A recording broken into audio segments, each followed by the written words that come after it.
muchas gracias a los que están conectados en esta sesión donde muy amablemente Susana Quintanilla y María de Ibarrola nos van a presentar pues algunos temas interesantes sobre la historia del Sinvestab y sobre la historia del DIE para conocer mejor nuestra institución. La verdad es que aceptaron gustosas, aunque no encontrábamos la fecha para finalmente tener ya esta charla, así que por fin se pudo y de verdad les agradezco muchísimo la disposición y que estemos hoy aquí para hablar de nuestra institución, para conocerla mejor. Y bueno, pues ellas van a tener una presentación y después tendremos, por supuesto, una ronda de preguntas, comentarios, lo que gusten. Entonces, adelante, María, y de nuevo, muchas gracias. Muchísimas gracias, Eugenia, por la invitación. Perdón, Alma y Eugenia, por la invitación. Susana y yo estuvimos muy metidas en la historia del Sinvestab.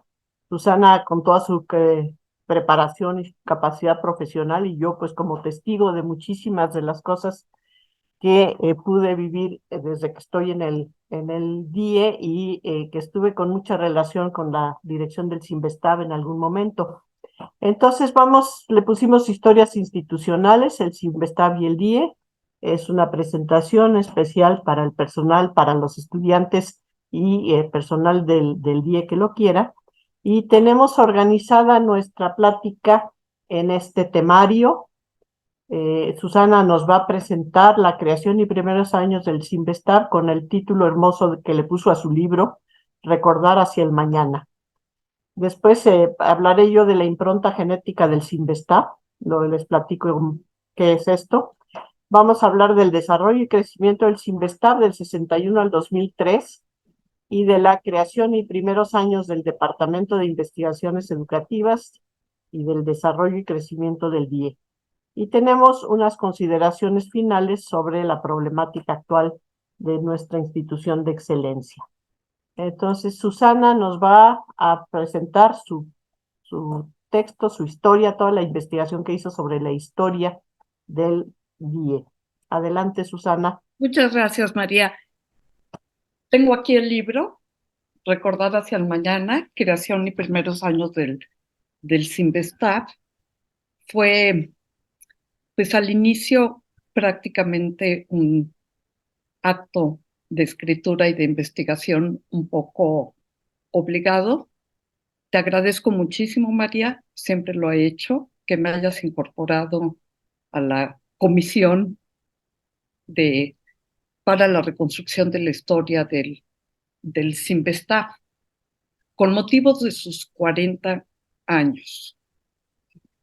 Y bueno, se trata de una experiencia que cambió literalmente mi vida, no únicamente mi trayectoria profesional, sino también pues mi vínculo, identidad y participación en el Sinvestab, ¿sí? 22 años después de, de ese momento, sigo intentando reconstruir la trama histórica de la institución y ha sido en compañía de estudiantes. Quiero mencionar particularmente a Ruth Gusick, eh, pero también acompañada por varias generaciones de protagonistas de la historia del Sinvestab. Hice los mejores amigos que se pueden tener, los mejores consejeros y personas con un altísimo nivel de compromiso con la investigación científica en México. Casi todos ellos han fallecido. Siempre siento un desconsuelo y abandono. Voy a decir exclusivamente lo esencial de una historia que no tiene límites y referentes temporales precisos ni tampoco espaciales.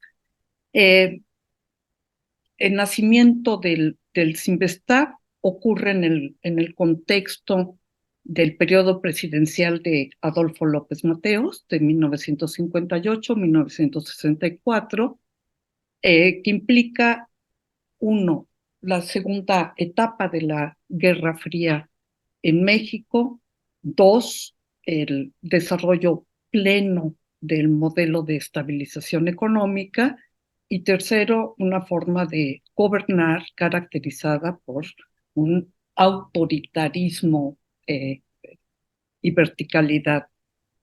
Jaime Torres Bodet, quien había sido director de la UNESCO, segundo director de la UNESCO, y secretario de Educación Pública de 1943 a 1946, autor de la reforma del artículo tercero constitucional de 1946, fue designado por López Mateos secretario de Educación Pública, y bajo el acuerdo de impulsar una reforma educativa de largo plazo. Para ello se creó una comisión para el diagnóstico, el estudio y la propuesta de un plan de expansión de la escuela primaria, conocido como el Plan de 11 años. Se crea la Comisión Nacional de Libros de Texto Gratuitos en febrero de 1959, y esta reforma implica también un conjunto de cambios en el ámbito de la educación superior, dándole particularidad atención a la enseñanza técnica e industrial, pero también al Politécnico, una institución creada en 1936 con una identidad cardenista de oposición y confrontación con el sistema universitario, y con conflictos que habían derivado, por ejemplo, en la toma de las instalaciones del internado. Sí. En este contexto, es nombrado Eugenio Méndez Docurro, el ingeniero, así se le conoce, el ingeniero Eugenio Méndez Docurro, director del Politécnico. Él restablece mucho de las relaciones entre la institución con el gobierno central, ¿sí? Y dentro de este programa de cambios, idea la creación de una escuela de posgraduados. El Politécnico solamente formaba hasta el nivel de licenciatura, y entonces para Méndez Ocurro era indispensable pasar a lo que en ese momento se conocía como posgraduados, es decir, maestría y doctorado. Para ello, invita a quien fue su maestro, el ingeniero Manuel Cerrillo Valdivia, ingeniero eléctrico, había sido director del ESIME y también del Politécnico, trabajaba en el MIT y era un defensor a ultranza de la investigación tecnológica al servicio de la nación.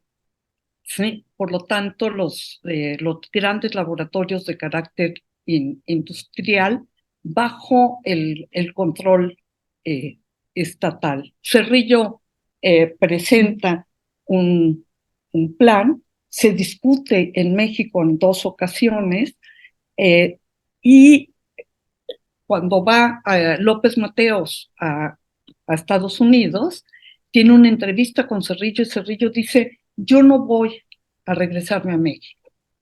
Y entonces se genera una crisis en el sentido de quién puede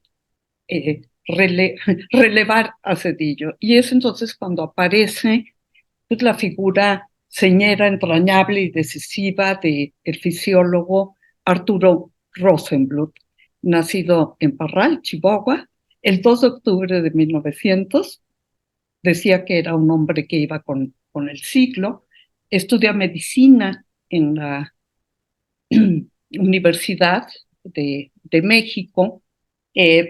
Se forma también en primero en Alemania y después en Francia, en la gran escuela de fisiología dirigida por Claude Bernard, renovador en Europa y a nivel general. Regresa a México y tiene dos experiencias que él considera verdaderamente traumáticas. Una en su participación en la Castañeda, en el psiquiátrico de la Castañeda, y lo otro son sus clases, su labor como docente en la UNAM, en anatomía, fisiología y otras materias, en donde le desespera que todo sea a través de los libros y de las obras, y no de la experimentación directa y el contacto inmediato. Es becado recibe financiamiento por la Rockefeller, es el segundo, si no me equivoco, científico mexicano en recibir este apoyo, y se va a Harvard, ¿sí?, a la Escuela de Medicina, específicamente el Departamento de Fisiología, dirigido por el fisiólogo Walter Buchanan. Walter Buchanan es todo un protagonista de la renovación de la enseñanza de la medicina y también de la investigación de carácter experimental. Y en muchas otras formas más contribuye Cannon a la modificación de la investigación científica y sus prácticas.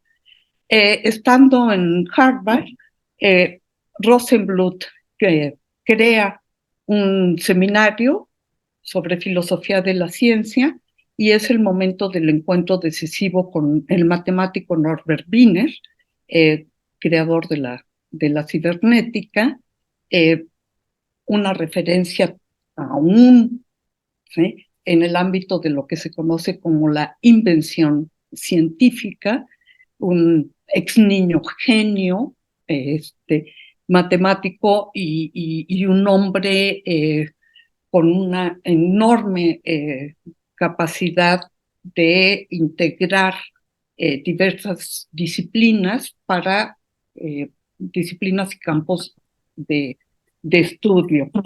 En los años 40 se da un cierre en Estados Unidos, ya está la guerra, hay toda una exclusión no solamente de extranjeros, sino también de todos aquellos que en los años previos habían participado, por ejemplo, en el apoyo a la República Española y demás. Vean, por favor, la película Oppenheimer, ¿sí?, y cómo se da todo este campo. Y Rosenbluth es víctima de esta cerrazón. No tenía una plaza definitiva, ganaba menos, aun cuando era la estrella en el campo de la investigación. Es excluido, entre otras cosas, porque se exigía que renunciara a la nacionalidad mexicana. Se le atacaba también por ser judío, ¿sí?, o de origen judío. Finalmente, Rosenbluth termina por aceptar la oferta de Ignacio Chávez, ex rector de la UNAM, cardiólogo, creador del Instituto Nacional de Cardiología. Regresa a México, crea el Laboratorio de Fisiología y Farmacobiología, y desde ahí mantiene sus relaciones con lo que en esta época se conoce como el Club de la Cibernética o la familia de la cibernética. México se convierte en un campo para recibir muchos perseguidos políticos, para desarrollar líneas de investigación que se tendrían que haber realizado en el secretismo impuesto en Estados Unidos. Y entonces el Instituto Nacional de Cardiología y Rosenbluth, en medio de todo ello, cumplen y desempeñan una función de crítica a la política científica, a los caminos que estaba tomando la ciencia. Rosenbluth lee con muchísima atención el proyecto que le fue presentado por Manuel Cerrillo. Tiene una concepción completamente distinta a la del MIT y de Cerrillo Valdivia. Tiene experiencias diferentes que yo resumo en cuatro puntos. Modelo como el Instituto de Estudios Avanzados, que por cierto estaba siendo dirigida todavía por Oppenheimer, ¿sí?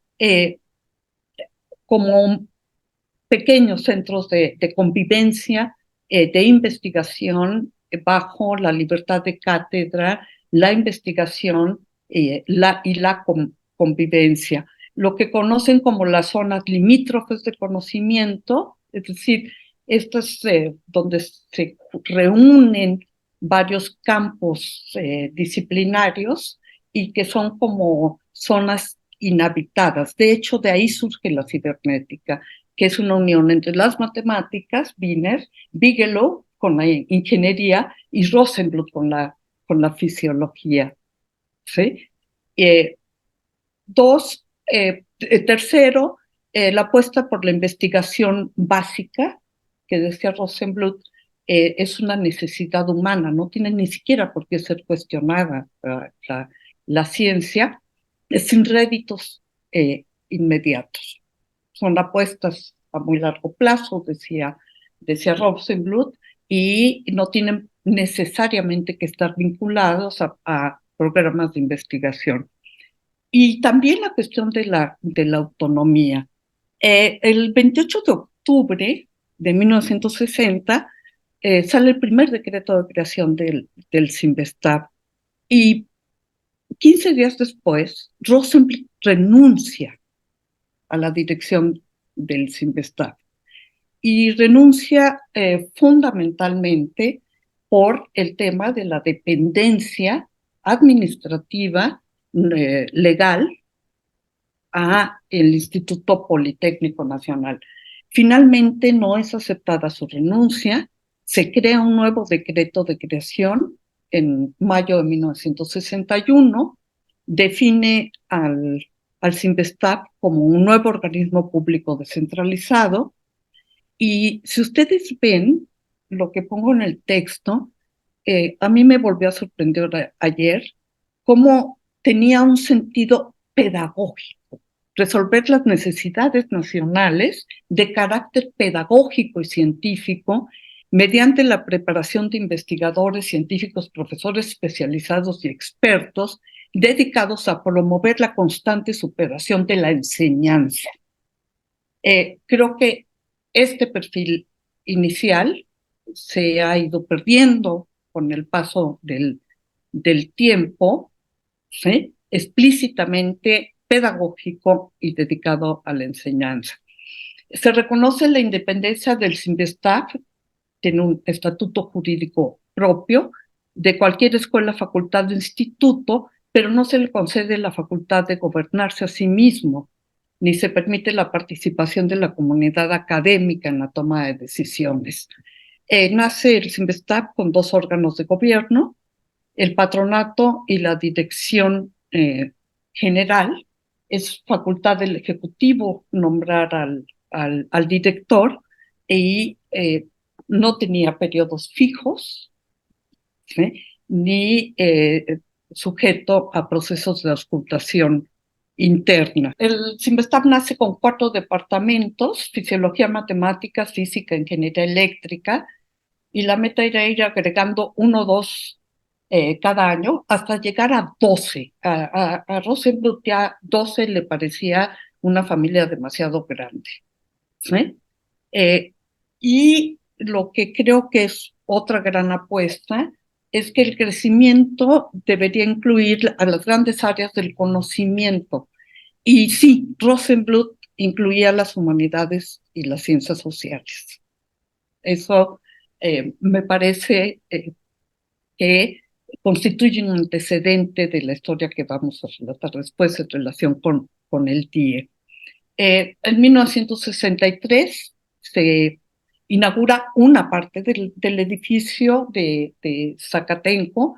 Antes había trabajado en instalaciones del Politécnico o de los institutos nacionales y demás. Y finalmente se crea, ahí es la ceremonia de entrega de diplomas de los primeros graduados. La salida de López Mateos marca la primera crisis, ¿sí? No es una crisis particular del CINVESTAB, es el gobierno de Gustavo Díaz Ordaz, hay un recorte presupuestal, pero también empieza a haber un conjunto de fisuras en la organización académica que estaba basado en una jerarquía aristocrática, decía Rosenbluth. Era la aristocracia del saber. Manda quien sabe, pero él siempre decidía quién era el que sabía y quiénes no podían participar. En 1965 nace el primer consejo de profesores y entre el recorte, el olvido de carácter gubernamental, las fisuras internas, se ve la necesidad de compartir la dirección y prever el relevo. Y ahí es cuando entra José Adem como apoyo para el director. La segunda en ocupar este puesto fue María de Ibarrola. Y se crea un consejo técnico que me parece una medida muy, muy acertada, porque recupera, por ejemplo, a Bravo Aguja, al mismo Méndez de Ocurro y a diferentes protagonistas de la creación del CINVESTAB que protegen a la institución frente a la embestida estatal. La historia concluye en 1970, ¿sí? Es el año de la creación de CONACYT. Hay una propuesta de reforma, nueva reforma educativa.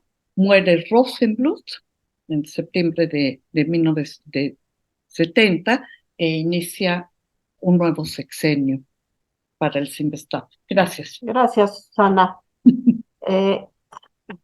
Yo estaba más o menos en ese cargo que dice Susana, porque la plaza se llamaba de asesor del director, pero no tenía nada que ver con la excelencia y las funciones que tuvo el doctor José Adem, ¿no? En esa época cuando hicimos la historia de los 40 años del CINVESTAB, Susana y yo, y muchos otros jefes de departamento, en el DIE estábamos realizando un seminario muy interesante sobre educación superior y sobre el trabajo de un autor que se llama Burton Clark, que menciona los genes, la impronta genética de las instituciones. Y a mí me pareció realmente una idea excelente de ver cuáles eran los 10 genes de excelencia con los que había nacido el CINVESTAB. El primero fue ser un organismo público y descentralizado. Es el resultado de la decisión política y el empeño de los actores que menciona Susana, que dejaron profunda huella en la vida política, científica y cultural del país. El ingeniero Méndez de Ocurro, el doctor Manuel Cerrillo y el doctor Arturo Rosenbluth. Es una institución pública que marcó la preferencia por la difusión libre del conocimiento creado, por la idea de profundizar más allá de la utilidad inmediata, lo que decía Susana de la importancia de la educación básica, y todo ello para beneficio de la sociedad en su conjunto. El segundo gen fue el ingrediente humano. El ingrediente humano, decía Rosenbluth, es el ingrediente primordial del éxito de una institución. La tarea fundamental fue entonces la búsqueda de investigadores con estricta formación académica, que fue antecesora de los programas y de los edificios. La búsqueda de líderes como el doctor Adem, y todas las 4 dependencias empezaron como grupos muy pequeños. Estábamos pensando, Susana y yo, cuántos profesores habría en el 61, pero ciertamente en 1971 había 38 profesores. Tercer ingrediente fue el grado de doctor como requisito de ingreso, tercer gen de excelencia. Era la garantía de la calidad, el estudio del tener el grado de doctor, No en todos los casos fue posible, de hecho en la mayoría de los departamentos se tuvo que hacer excepciones en ese sentido, porque muchos de los investigadores, como fue el caso del DIE, teníamos la experiencia de investigación, pero no el grado de doctor, pero la institución no lo dejó de lado y se hicieron una serie de estrategias y se idearon diferentes mecanismos para que los que habíamos entrado sin el grado de doctor lo adquiriéramos y después ya fue muy claro, o sea, cuando se empieza a desarrollar el doctorado, que esas, digamos, los ingenieros no tenían doctorado, no todos los biólogos, los de investigación educativa, matemática educativa, pero fue siempre un requisito, una exigencia, y se dieron mecanismos para lograrlo. El cuarto gen es la libertad plena de cátedra y de investigación, el respeto a las exigencias que impone el avance del conocimiento, la idea de la búsqueda de la verdad del conocimiento científico como uno de los valores más importantes, la necesidad de cambiar las formas institucionales de hacer ciencia, de colaborar en la construcción del conocimiento, de formar nuevos investigadores y la integración estrecha de la investigación con la docencia. De hecho, yo también recomiendo la película de Oppenheimer. Y la otra cosa es que durante años se había considerado que el primer objetivo del CIMBESTAB era la formación de nuevos investigadores. El quinto gen fue la dedicación de tiempo completo y exclusivo del personal. En un momento en que en todo el país los profesores de educación superior eran profesores, muchos honorarios, con sueldos muy, muy bajos, profesores de asignatura, la dedicación de tiempo completo y exclusivo fue, creo, Susana, uno de los temas del rompimiento, porque no existía la categoría de profesor de tiempo completo y excesivo, y exclusivo, perdón. Y entonces, cuando se acepta la creación del CIMBESTAB con una categoría de profesor de tiempo completo y exclusivo, el de Hacienda dice, pero esto no puede pasar en el Poli. Y es una de las razones de autonomía del CIMBESTAB el que el Poli no pudiera pelear el profesorado a tiempo completo que estaba siendo asignado para el CIMBESTAB. Además, sí, hubiera implicado que formáramos parte de la sección novena del CENTE. Además, eso sí lo vamos a ver luego. Decía el doctor Rosenblum, un solo compromiso y una sola lealtad. La evaluación permanente y la no definitividad. Hasta la fecha, el nombramiento de los profesores del CIMBESTAB es por 4 años. La idea era que hubiera la posibilidad de renovar y promover o abandonar la institución. Hasta la fecha seguimos con contratos de 4 años, pero es muy difícil que los profesores sean separados de sus cargos. O sea, no es nada fácil. Por ley, esta idea de que después de 4 años te puedan negar el contrato no ha sido nada fácil, pero sí existe la posibilidad. Y la evaluación ha sido siempre con base en 2 grandes criterios: artículos publicados en revistas de prestigio y número de alumnos graduados. Fue bastante después cuando se crea la COPEI en 1981 en la dirección del doctor Manuel Ortega.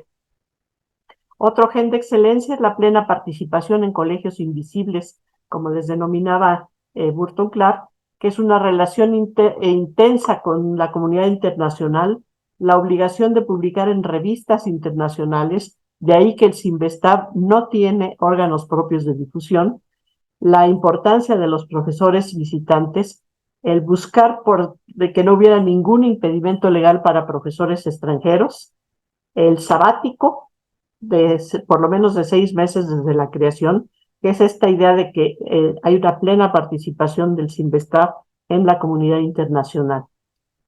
Un vínculo estrecho y privilegiado entre la investigación y la formación de investigadores. También ya lo mencionaba Susana, el planteamiento del doctor Rosenblum es se forma investigadores haciendo investigación. La investigación se aprende investigando, pero además la investigación se aprende con mucha preferencia por la investigación. La base de la investigación empírica es la base también de la investigación y de la formación de investigadores, Y hay un dicho que manejaba mucho Rosenbluth, que es muy simpático, ¿no? Que decía, el gato siempre tiene la razón. O sea, que todos sus planteamientos teóricos sobre fisiología, si no estaban comprobados por sus experimentos con gatos, pues no podrían ser aceptados. No creo que hubiera podido hacer eso ahora, pero en los inicios del Sinvestab sí había toda la autorización nacional e internacional de la experimentación con animales, que por cierto que nuestros vecinos siguen teniendo hasta la fecha, ¿no?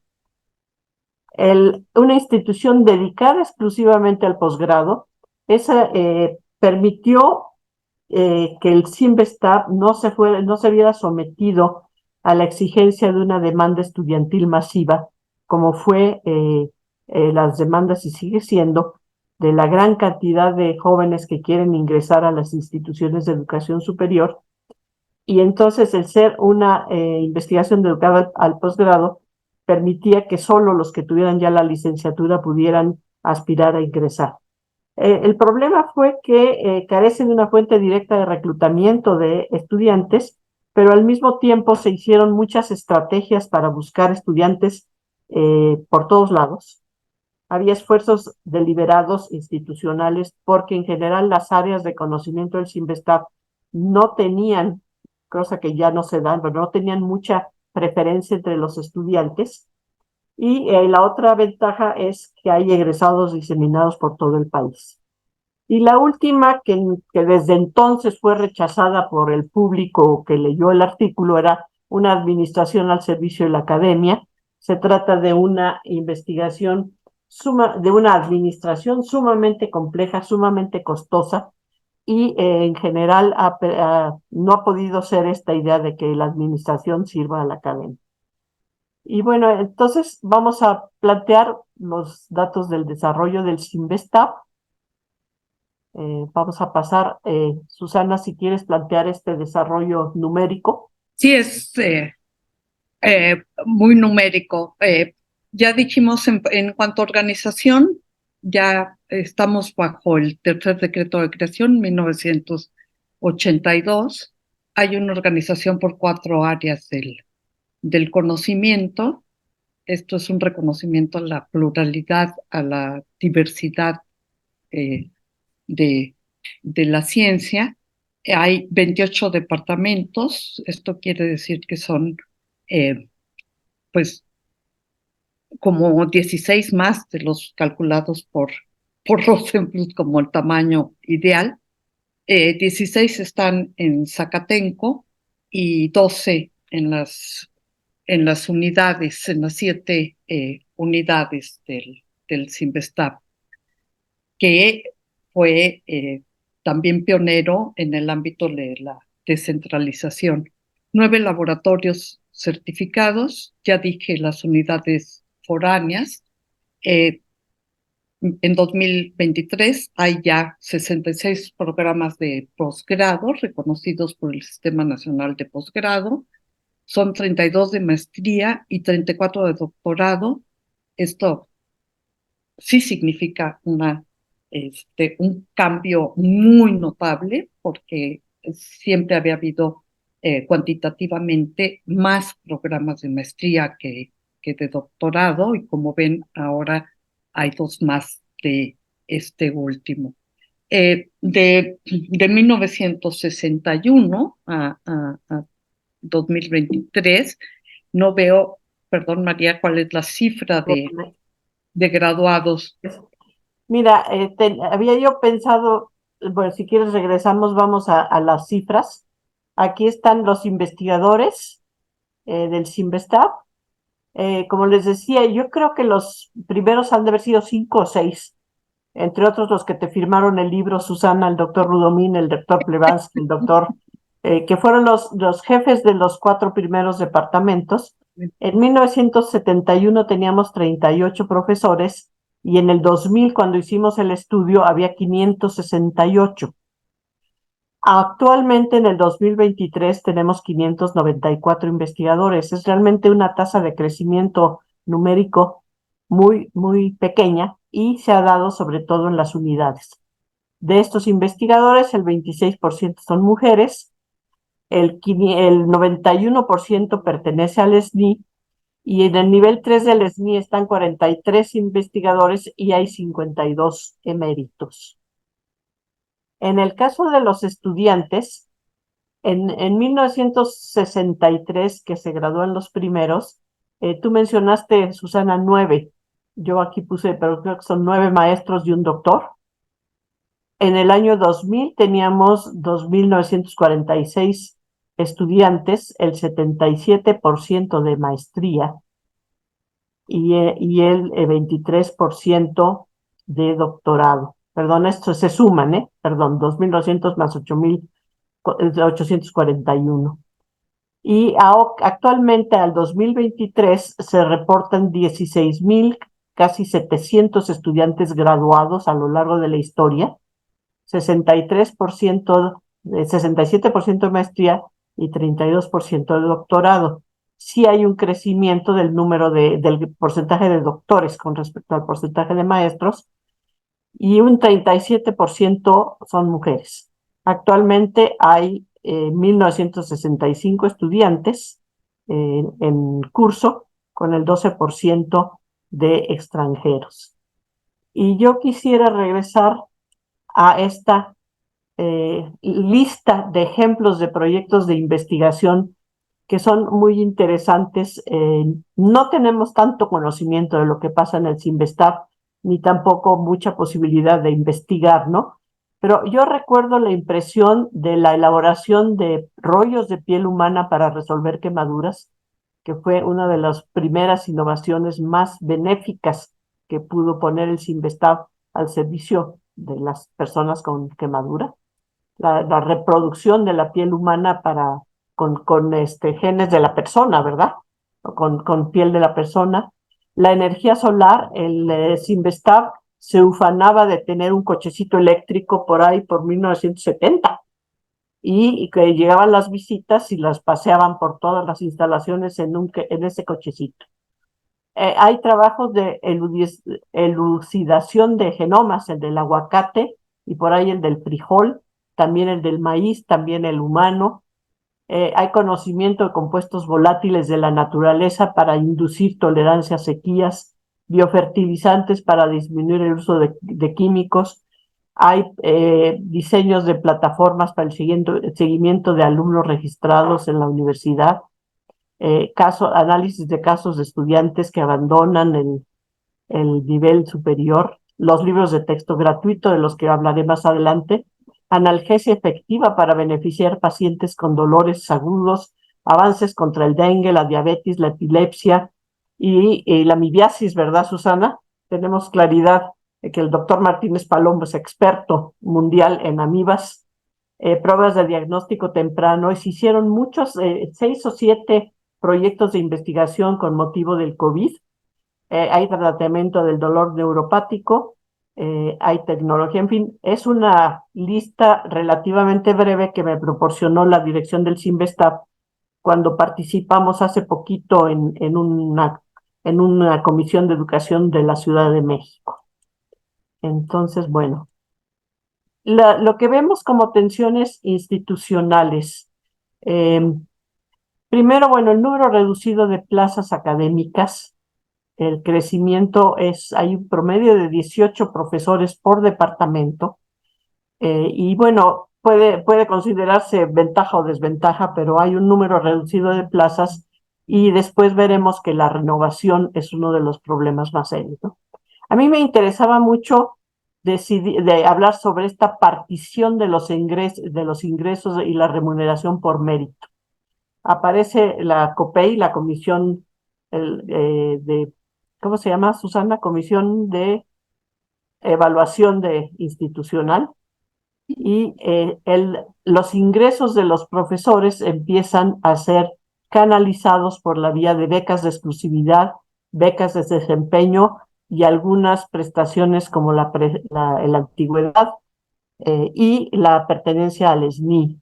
Todo esto indica que el salario base se reduce ampliamente su participación en la remuneración de los investigadores, y conduce a uno de los problemas actuales de la resistencia a la jubilación, porque la jubilación se da con base en el salario y no con base en todas estas aditamentos que se dieron a los ingresos por méritos y el mérito por evaluaciones muy cuestionadas. Bueno, pueden ser muy aceptables, pero en general tienen bastante cuestionamiento. La distribución de recursos por unidades o departamentos, que no hay claridad si es por productividad o por qué razones. Hay mucho intento de distribuir recursos en función de la productividad de sus investigadores, léase número de artículos, número de graduados. Aparece también como importante en la atención institucional el sindicalismo. Desde 1981 más o menos, se crea el Sindicato Único de Trabajadores del Centro de Investigación y de Estudios Avanzados. Es independiente del POLI, esa fue una decisión muy clara, no se iba a formar parte del sindicato del POLI, que hubiera sido ser parte del CENTE, y es un sindicato que se abrió para todas las personas de la institución. Fueron pocos los académicos, pero estaba permitido algunos participantes, pero realmente pocos. Y hay negociaciones y huelgas en los 80s y en los 90s, prácticamente cada año había huelgas, y hay negociaciones que van logrando la ganancia en prestaciones, ganancias sindicales, y el continuo referente a lo que estaban ganando otras instituciones, hasta que la Secretaría de Educación Pública y la Secretaría de Hacienda deciden que todas las instituciones van a tener las mismas prestaciones y ganancias del modelo de educación superior. Vale la pena decir que en el sindicato del SUTSIA existe la herencia de la plaza, muy claramente reglamentada, en el sentido de que es el pie de plaza y en igualdad de circunstancias. No se gana la plaza que tenga el trabajador, y tiene un principio de lógica trabajadora, en el sentido de que la familia de un trabajador no quede desprotegida. Las prestaciones académicas ganadas, pues bueno, fueron las becas, digamos, los incrementos en las becas, el seguro de gastos médicos, la prestación de antigüedad, que se acaban, como ustedes seguramente se dieron cuenta, en el 2019, cuando se acaban eran becas sin impuestos. Sin impuestos, y se acaba esto de que son sin impuestos, y se acaba el seguro de gastos médicos, se acaban algunas ganancias que habían logrado también los académicos, y entonces aparece la creación de la UPAC, de la Unión del Personal Académico. Y otra de las tensiones más fuertes es una administración cada vez más rígida y complicada. De esto le podríamos pedir a Eugenia que nos diera algunos testimonios y evidencias, porque tenemos un órgano interno de control, el auditor en casa, y cada vez más las decisiones vienen directamente de la Secretaría de Hacienda. No sé, Susana, si quieras agregar algo. Sí, creo, María, que es bien importante la subsecretaría, creo que lo mencionamos después, es decir, es un organismo público descentralizado, pero concentrado en la Secretaría de Educación Pública, específicamente en la Subsecretaría de Educación Superior. Segundo punto, la participación por la vía de los órganos internos de control de la Secretaría de la Función Pública, la ambivalencia en la situación laboral sobre todo de los investigadores. Somos funcionarios públicos, somos académicos, que somos, ¿no? Y que esto se manifiesta, por ejemplo, en la cuestión de tener que presentar nuestro comprobante pero después vamos a ver, creo que la otra tensión está en la conformación de la junta directiva. Quien la preside, de acuerdo con el estatuto, es el director del Politécnico. Después de muchas problemáticas y mediaciones, actualmente quien la preside es el subsecretario de Educación superior. Creo que eso es Sí, gracias, Susana. Sí, es cierto, es muy importante. una atención institucional Sí, constante, ¿no? constante. Pues ahora pasamos a la creación y los primeros años del Departamento de Investigación Educativa. El innovador y líder, que es realmente una importancia fundamental este personaje en la creación del Departamento de Investigaciones Educativas, el doctor Juan Manuel Gutiérrez Vázquez, que estuvo fundador y estuvo como director, jefe del departamento hasta el 81.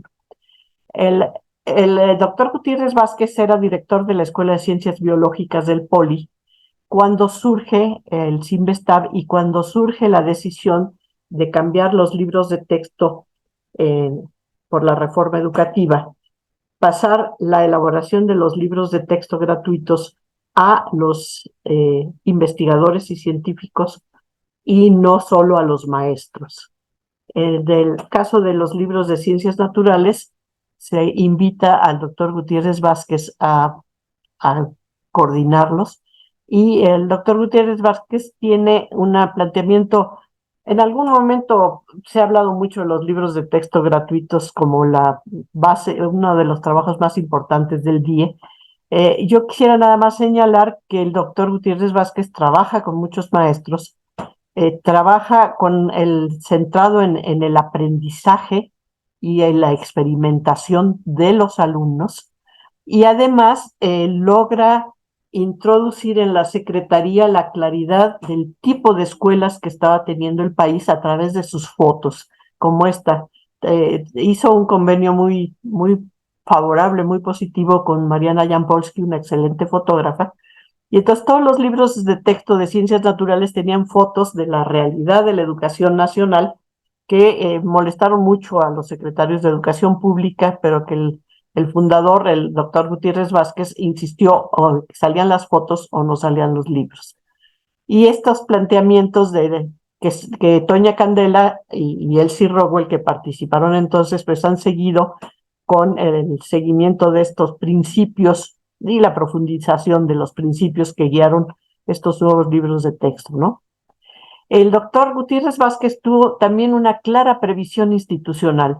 Primero hizo un equipo de trabajo para hacer los libros de texto y después aseguró que el equipo fuera incorporado al CIMBESTAB como departamento.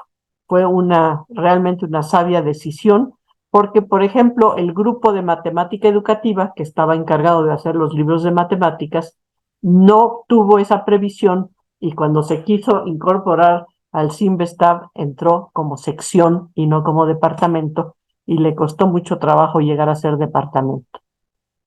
Otro dato es que primero llegamos muchos investigadores. El doctor Gutiérrez Vázquez era doctor, no era doctor de posgrado, no sé si era doctor en medicina, Susana, pero él no tenía grado de doctor. De hecho, creo que el primer grado de doctor que tuvimos en el departamento fue el del doctor Eduardo Weiss, que sí llegó de Alemania con su doctorado, pero todos teníamos ya experiencia en investigación. Entonces, primero se hace la investigación educativa y luego se fue sacando el doctorado. Algunos, como yo, pudimos hacerlo aprovechando las previsiones de un doctorado interno que se daba con base en un proyecto de investigación, pero dirigido por un doctor externo, en mi caso el doctor Guillermo de la Peña, con un jurado totalmente externo, y el CIMBESTAB aprobaba el grado.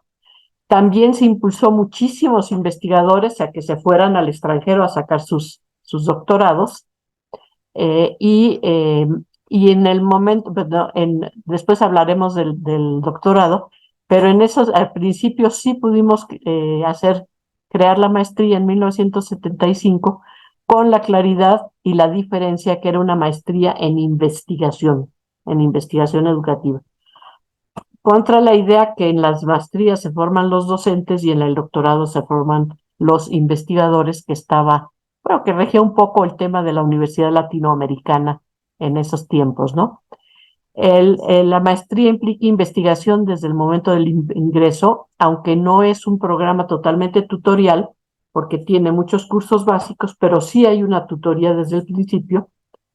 Hay un ingreso bianual que ha permitido una atención muy, muy exclusiva a los jóvenes estudiantes que ingresan, y es el primer programa de maestría reconocido por el CONACYT, y con amplio reconocimiento nacional e incluso internacional. Entonces, también quisiera, bueno, yo quisiera mencionar las casas del DIE, que fueron muy importantes en la independencia que logramos tener hasta de Zacatenco.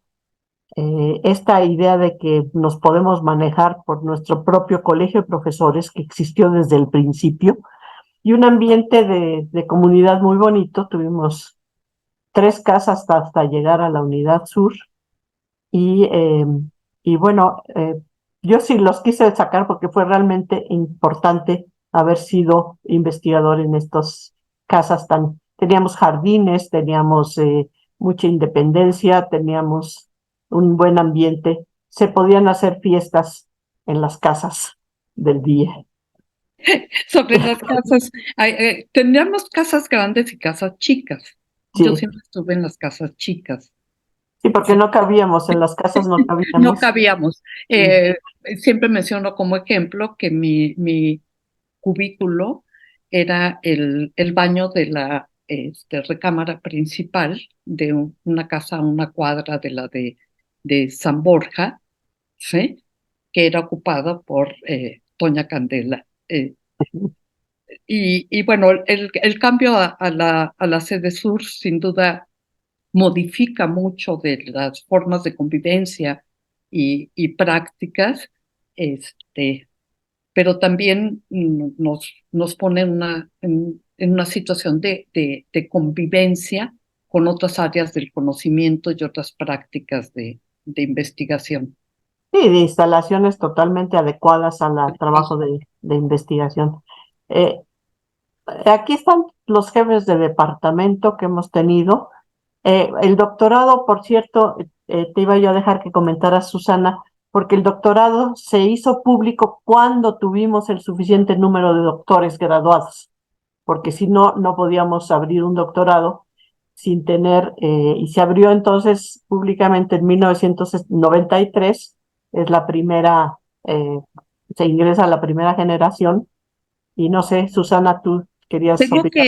que revisar bien, María, porque hicimos en conjunto con David Bloch eh, el primer informe para el PNPC en Ajá. ese momento, y yo recuerdo que hubo un periodo que fueron paralelos. Estaba el interno, ¿sí? Ah, sí, Pero sí. también ya se iniciaba el proceso Sí, externo, sin duda lo que muy, muy pasa es impulsado. que había que tener el número suficiente de profesores con doctorado.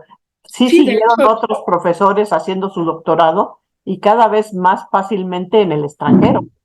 Varios profesores del DIE se fueron al extranjero, pero crear el doctorado implicó tener el número suficiente, no sí, todos, sino el número suficiente de estoy de grados. acuerdo. Y el comité, digamos, el colegio de doctorado, eh, Sí, era exclusivamente los que no, tenían exactamente, de el los que título de tenían doctorado y por lo tanto podían dirigir.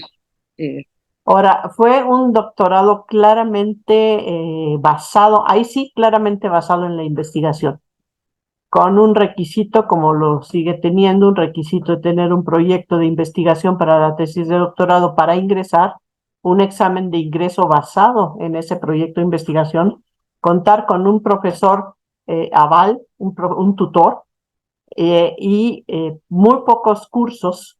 Y esta es una de las diferencias fundamentales del doctorado del departamento, que también alcanzó el primer reconocimiento como programa de excelencia, con, y en medio, bueno, en medio de doctorados de otras instituciones de prestigio, pero después de un crecimiento brutal del posgrado en México, el número de doctorados que se abrieron por todos lados, sobre todo privados, sin ningún recurso y sin profesores de tiempo completo para guiar a sus estudiantes, basados en cursos que después tenían que culminar con una tesis, e incluso llegué a conocer egresados de doctorados que no exigían tesis de investigación. Pero bueno, esa es otra historia que podemos contar. Aquí están los jefes del departamento. Hemos tenido, bueno, Gutiérrez Vázquez duró 10 años. Yo empezó aquí el de 4 años, los periodos de 4 años, pero yo me extendí un poquito más porque él sí me solicitó que tenía algunas cosas que hacer. Pues bueno, hemos tenido una rotación muy interesante o sea, la mayor parte de las veces el profesor elegido simplemente asume una responsabilidad adicional. Eugenia podrá platicar también de esto si quiere. Hemos tenido cerca de 40 profesores que han pasado por el departamento desde que se fundó. Algunos han fallecido, otros se han ido a otros lados. Tuvimos profesores de varios países, tuvimos profesores de Alemania, recibimos en los momentos de las dictaduras, recibimos profesores de Argentina y de Chile. De Chile, los dos profesores que tuvimos de Chile se regresaron en el primer momento que pudieron, pero los argentinos sí se acomodaron en México. De hecho, tienen ya muchos lazos mexicanos, ¿no?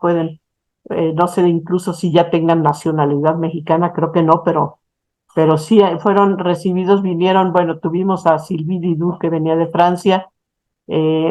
Tuvimos profesores de origen americano, Ruth Paradise, Judy Kalman, Elsie Rowell. Creo que ya son mexicanas, Elsie y Judy, no sé, creo que Ruth Paradise también, ¿verdad? Algún día me lo comentó. Entonces, en algún momento, contamos con el apoyo de Silvia Schmelkes cuando salió del Centro de Estudios Educativos, y ha sido una fuente muy interesante de profesores. Ahorita quedamos 18 profesores en el departamento. Sí, yo nada más quisiera agregar, María, que durante mucho tiempo, creo que fue una práctica iniciada por Martínez Palomo, se estuvo en contra de la contratación de egresados de nuestros programas. Fue una medida muy discutida y debatida, pero creo que sí promovió la incorporación al departamento de gente que tenía otras experiencias prácticas y trayectorias, tanto nacionales como en el extranjero. Sí, pero efectivamente en los primeros años tenemos muchos egresados del departamento, muchos. Sí, era un poco como el caminito, incluso era auxiliares de investigación. Pasaban sí, tuvimos, y efectivamente, pero Adolfo es hasta cerca del año 2000, cuando empiezan a exigirse que los profesores no sean egresados del departamento. No podían, de hecho, las convocatorias estaban cerradas para egresados del departamento. Bueno, ahorita tenemos estas líneas. Aquí está un cuadro con las que están haciendo los profesores actuales. No nos vamos a detener, yo creo que eso lo saben mucho mejor los alumnos. Tenemos estas líneas de generación y aplicación del conocimiento, que como les intentó llamar el CONACYT pasado, ¿verdad? O el CONACYT actual. El pasado. El pasado. Las famosas LACs. Las famosas LACs. Tenemos aprendizaje y desarrollo, cultura digital y educación, didácticas especiales. Este de ciencias sociales está medio perdido. Depende un poco de los historiadores, si están haciendo enseñanza de la historia. Estudios socioculturales, historia de la educación. De jóvenes tenemos bastantes, en parte ligados con los niveles de educación superior y media superior. Tenemos trabajo y formación docente, infancias y juventudes. Y bueno, pues tenemos prácticamente líneas con 1 o 2 investigadores. Ese es un problema que estamos tratando de resolver actualmente con plazas que no hemos podido sustituir. Eso ya también les podría platicar, si da lugar Eugenia, que pudiera platicarnos más de esto. Tenemos egresados de maestría 413 desde el 75. La maestría se formó en 71, Susana, sí, ¿verdad? Y el doctorado tenemos 156. Las aportaciones a la educación nacional, pues yo creo que nos quedamos cortos en esta recuperación, participación en proyectos nacionales, está la participación en los libros de texto de ciencias naturales y un seguimiento que continuó en los libros de texto durante mucho tiempo, esta obra cumbre del manual del instructor comunitario, que es realmente una maravilla de cómo pudo orientar al instructor comunitario en la enseñanza de los distintos grados de la primaria y el uso de los distintos niveles de libros de texto. Incluiría los mismos libros para los niños. Sí, ok. El programa 1114, que fue un programa que estaba orientado a recuperar a los niños desertores que tuvieran de 11 a 14 años de edad y que tenía el desafío tremendo de que era un programa del que no se podría desertar porque era para desertores. Es un programa también interesante. Tenemos una continua participación crítica en la política nacional, una participación muy clara en la última ley de coordinación de la educación superior. Y bueno, seguramente si los profesores nos estuvieran oyendo, hablarían de más proyectos.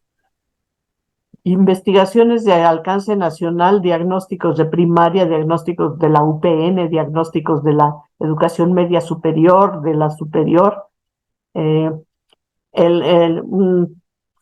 proyectos solicitados por la Subsecretaría de Educación, el papel de la cooperativa en la formación del técnico agropecuario, lo solicitó el subsecretario de Educación Tecnológica, un estudio de tutorías, estudios de la media superior y de la formación para el trabajo, universidades interculturales, o sea, hay investigaciones de alcance nacional, aunque salgan por decisión de los investigadores, de formación docente, muchísimas actividades, investigaciones, asesorías, conferencias, charlas, talleres, reconocimiento de profesores y egresados en cargos públicos y asesorías externas públicas. Podemos decir, bueno, tenemos una ex profesora del DIE, Adriana del Piano, que llegó a ser ministra en su país, en Chile, y en México tenemos al Black Fuentes Molinar, que llegó a ser subsecretario de Educación Básica. Tenemos cargos de egresados, tenemos asesorías externas y está el importante papel del DIE en el desarrollo de la investigación educativa de todo el país y una estrecha relación con el COMIE. Varios profesores del DIE hemos sido presidentes del COMIE. ¿Algo más, Susana? No, digo, también Adriana Puigros en Argentina. Claro, claro. Pero Adriana no fue profesora, Adriana es exalumna. Es exalumna. Bueno, ya vamos a terminar. Nos hemos pasado un poquito de la hora que estaba prevista. Tenemos unas consideraciones finales. Es una institución pública de excelencia, no cabe duda. El Cinvestav tiene un modelo institucional como institución pública totalmente gratuita de posgrado, cubre todas las áreas del conocimiento, ha tenido una descentralización efectiva de su crecimiento hacia los estados de la República, tiene una impresionante diversidad interna y además en algunos casos, en la mayoría de las unidades de ciencias físicas y naturales, ha habido una reproducción y generación de evolución de conocimientos hacia áreas y departamentos que derivan por ejemplo, del departamento de biología o del departamento de ingeniería o del de física, ¿no? Hay un reconocimiento nacional e internacional clarísimo de las investigaciones, de los graduados, de las patentes que se presentan, un reconocimiento de sus posgrados, todos están, casi todos, ¿verdad, Susana? En los programas de excelencia. Todos. Tenemos estudiantes de varios lados del mundo, no solo del país. Tenemos profesores que son premios nacionales, muchos miembros del Colegio Nacional, Y bueno, esto que decía es una institución completamente gratuita. Sí, perdón, yo nada más agregaría, María, que desde una perspectiva histórica, el CIMBESTAB representa la creación de un nuevo modelo de investigación Ah, científica, formación de posgrado, porque traslada de los institutos nacionales, que tenían una función clínica u otra, ¿sí?, de investigación clínica y de atención a pacientes, y también la diferencia en relación con la universidad. El CIMBESTAB constituye un modelo que finalmente fue muy exitoso y que lo vemos en el desarrollo de los centros públicos de investigación, por ejemplo, ¿no? Que sí, tiene... por ejemplo, con relación a la UNAM tenía muy claramente separada la investigación de la docencia. Claramente, los institutos eran para hacer investigación y en las escuelas y facultades se hacían las docencias, ¿no? Esto ya cambió, pero el CIMBESTAB lo hizo desde el principio. Ya te veo, Alma, ya estamos terminando. Para reflexionar, quisiéramos saber qué pasa con el lugar que ocupan los posgrados del CIMBESTAB actualmente, ¿no? Tenemos dificultades de origen en el reclutamiento de estudiantes. Hay un crecimiento general de los programas en el país que exige que los nuestros piensen más en su orientación y en su pertinencia.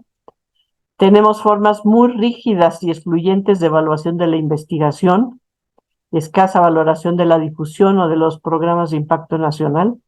Aquí hay datos de equidad de género que ahorita te dejo ya la palabra, Susana, y yo le digo problemas de renovación de generaciones por el crecimiento de la esperanza de vida, porque ha habido muy pocas contrataciones desde el 1980 y porque hay una ausencia clara de programas de jubilación. Y bueno, y tenemos la idea de hasta qué punto hay programas ya de desarrollo que, y crecimiento institucional que toman en cuenta estas tensiones. Y Susana, ¿nos das entonces los datos de equidad de género, que estás más metida en eso? Sí, tomo como base la evaluación que se realizó por el Observatorio Nacional para la Igualdad de Género en las instituciones de educación superior, en la que participan 41 instituciones. La evaluación general fue de 2/5, es decir, estamos por abajo de la media, estamos también por abajo del promedio nacional, pero digamos que nos sube a 2.2 porque en lenguaje inclusivo tenemos 2.9, pero en lo relativo a legislación, corresponsabilidad y estadísticas, estamos literalmente en la lona. Y eso tampoco incluimos el tema candente, para mí sí presente e importante, fundamental, acerca de el acoso sexual y el hostigamiento sexual y otras formas y mecanismos de discriminación, no únicamente hacia las mujeres, ¿sí?, sino, pero creo que es un tema pendiente. Se han tomado algunos pasos. Y quiero mencionar también, María, que me parece, más que programas de desarrollo institucional, yo creo que el CIMBESTAB le urge un cambio profundo que por lo menos, ¿sí?, la ponga, ¿sí?, en el nivel de la normatividad. Por ejemplo, la ley de igualdad entre las mujeres, la reforma del artículo 3º constitucional, las leyes de acceso al conocimiento, este, en fin, creo que, y también la participación, ¿no? El CAC, que es el único organismo consultivo, son exclusivamente las autoridades. Los representantes de área somos invitados, aunque está contemplado en el decreto de creación la participación de los estudiantes, nunca han estado en el interior de del GAC. Y creo que es necesario, absolutamente indispensable, más que un programa consensuado de desarrollo institucional, una reforma profunda que, por supuesto, conserve los enormes méritos y avances del Cinvestav, pero también pues, nos permitan continuar nuestro camino. Muy bien, pues nosotros nos retiramos, dejamos ya a los estudiantes a las preguntas que quieran. Gracias, Alma. Pues no, gracias a ustedes, María y Susana. La verdad ha sido una estupenda síntesis de qué es el Cinvestav y qué es el DIE y de dónde venimos, ¿no? También, pues obviamente el planteamiento de cuáles son los principales problemas hoy, de ahí se entienden muchas cosas. Entonces, creo que ha sido realmente magnífica exposición. Y como les comenté, la idea es que si tienen dudas, comentarios, pues adelante. También, eh, bueno, Eugenia creo que sigue por acá, fue también mencionada, no Acá, sé si ella quiera por acá, decir algo. me parecen realmente muchas gracias a María y a Susana por hablar del CIPESTAB y la relación del DIE con el CIPESTAB. El director de la unidad, Alonso Fernández Vázquez, siempre habla de la identidad del DIE, ¿no? La identidad del DIE al interior es muy fuerte y eso necesita las relaciones con el CIPESTAB. Bueno, la historia de las casas y todo eso que fueron redactando tiene que ver con la conformación de esa identidad. Yo entré ya cuando ya estaba en la del sur, me tocó unos meses. Cuando entré a la jefatura, me sorprendió muchísimo la pregunta que me hizo María. Bueno, muy bien, ¿y cómo planteas que sean las relaciones entre ellas? Y para mí, pues el DIE era el CIPESTAB, ¿no? Entonces, siempre me ha llamado mucho la atención la fuerte identidad del DIE al interior del CIPESTAB, que se explica por la historia del departamento, por la historia de casas, tal. Entonces, bueno, siempre nos cuesta un poco de trabajo la relación con los mecanismos de evaluación, con los aprietes de Hacienda que afectan a todos, pero el DIE siempre se pone como en un lugar, no, nosotros somos diferentes, y tiene que ver con la historia, pero es verdad que somos infectados y somos parte de este modelo de posgrado en el que la investigación y la docencia están profundamente entrelazados. Acabo de estar en un coloquio de doctorado en la unidad de posgrado de la UNAM, donde, bueno, no solo los institutos y las facultades estuvieron prácticamente desvinculados, sino que ahora el posgrado está desvinculado de las facultades y de los... Está todavía como más fragmentado y nosotros, pues, la verdad tenemos ese privilegio de poder trabajar en la formación de estudiantes en relación con esta profesión.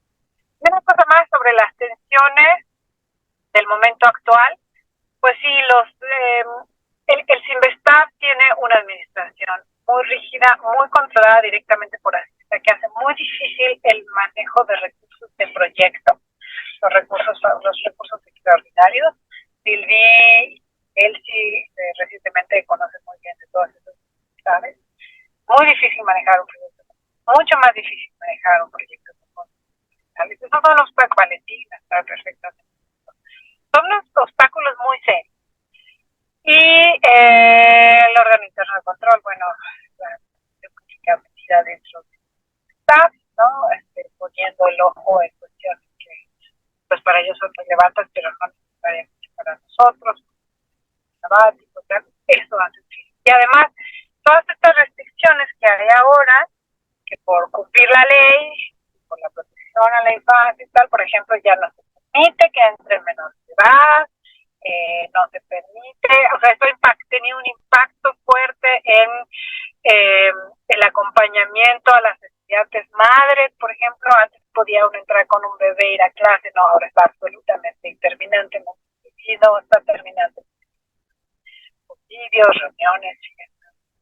Son cuestiones de endurecimiento de una normativa de protección que a la larga está teniendo un impacto muy fuerte en la consideración género que antes eran toleradas, permitidas, acompañadas. Pero bueno, no me quiero extender en eso y gracias a Muchas gracias, Eugenia, por tu comentario. No sé si haya alguna duda. Yo he aprendido mucho, ¿no? En esta sesión, entonces creo que quedan tantas cosas por conocer, ¿no? Del papel de las personas, de los que iniciaron el Sinvestab, después lo que pasó con el DIE, cómo se desarrolló, pero bueno, si tuvieran cualquier duda, levanten la mano. Eh, no hay duda pequeña. Entonces, una cosa, María y Susana, porque mencionaste UPAC, que es el sindicato de académicos, pero inició antes, ¿no? Lo que pasa es que se revivió después. O sea, porque tú lo mencionaste como que ahorita revivimos al sindicato por todos los problemas de austeridad y el gobierno actual, pero en realidad ya era un sindicato que se había creado y se dejó ahí, ¿no? Sí, fue más o menos así, ¿no? Así fue, en efecto. Recuerdo claramente la participación de Toña Candela, mi participación en la primera experiencia durante la creación del UPAC, y una resistencia tremenda por parte de los profesores, ¿eh? O sea, los profesores siempre sintieron la lucha por los derechos laborales como una pérdida de esta cuestión de que forma parte, lo comentó María, la idea de que la no definitividad, la división de los ingresos y demás es positivo para la institución, porque eso garantiza mayor productividad y además que quien no cumpla con la productividad, pues puede retirarse, aunque no es real. ¿Sí? Es decir, sí siguen nuestros contratos temporales, perdón, pero es en contra de la ley. Y el Sinvestab siempre ha perdido las demandas y los pleitos. A veces tarda años, pero los pierde. De hecho, la otra cosa muy interesante que mencionan es lo de Rosenbluth. Yo no sabía que había vivido toda esta parte en Estados Unidos, ¿no? A mí, Oppenheimer, la verdad, si no la han visto, me parece una obra maestra cinematográfica, pero todo lo que nos dice del momento político, del desarrollo de la ciencia, de la relación entre científicos y políticos, del pragmatismo, todo eso es interesante porque es como lo trajo después a México, y yo no sabía que había amagado con renunciar porque no tenía esta independencia del poli. Que siempre es un tema que surge, ¿no? Si somos del poli o no. Susana contaba que de hecho es tal el desconocimiento que hace poco en un evento la secretaria de Educación dijo al llegar al Sinvestab que estaba muy contento de llegar al poli. Es algo que siempre surge, que está ahí, entonces creo que no solo para los que estamos adentro, ¿no? A veces es difícil explicarlo, sino también para la gente que no ubica dónde estamos parados, pero que venga desde allá la explicación, la postura, me parece realmente interesante. Sí, primero la película sin duda Alma, pero también el libro en el que está basado, Prometeo Americano. Es una biografía realizada durante 20 años por dos periodistas.